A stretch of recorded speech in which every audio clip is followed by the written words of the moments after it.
Welcome to R for Starters, and this week we're going to take a look at the R workspace and then the RStudio workspace.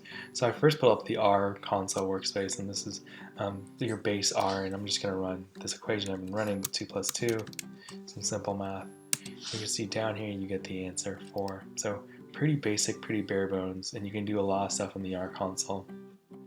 But I like to run it in RStudio, so when you open RStudio you're going to see that there's a lot more windows, but this one down here, the bottom left one, is going to be the console window, and it acts very similarly or exactly the same as R, as base R. Here you're going to see that we get, when we run that hit enter, we get a 4. The advantage over here is we have a scripting window too. So in the scripting window, I can run the same math lines again.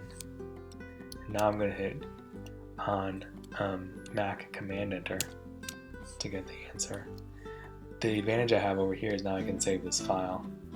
So now you can save that file, you can do a lot more stuff with it, plus it's pretty clean in how it autocorrects and how it autocompletes things inside of RStudio.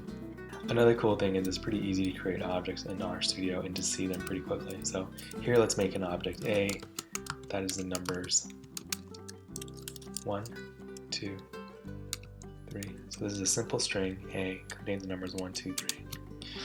To see what this object is, we can go over here and look at our values. So we see that we created this string object A, and the values are 1, 2, and 3. Another really cool thing about RStudio is that since you have these other windows down here, you can plot this really quickly. So let's say plot A, so plotting our object A. So you get the plot right there. So if we plotted it again, we'd have 2 objects of it. So you can see you have a second one. Since they're both the same, they don't look any different. But if they were, you can flip through them. So this is functionality you don't really have in base R. Also, you have a file explorer. The file explorer is basically going to allow you to go through your folders, set your working directory, which is where you store your folders, and just move around a little bit more simply without having to go through your physical folders on your desktop or in their other locations. Another advantage of RStudio is the use of a directory. So here you can see that this project is called base. So base is where I'm going to store my folder. So if I'm working on a specific project like this one, base, I can just open base and that environment is going to load up. So it's going to load with the values, it's going to load with the tabs I've kept open. So here you can see there's one tab. I can also create other tabs by hitting Control Command N on the Mac and then Control Shift N on the PC, and you can do those things, but these things will actually be saved to your project. So these are advantages of RStudio, and this is why I code a lot in RStudio.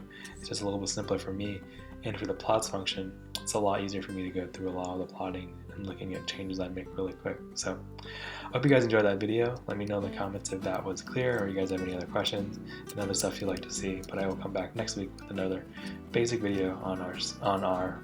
Thank you. Bye.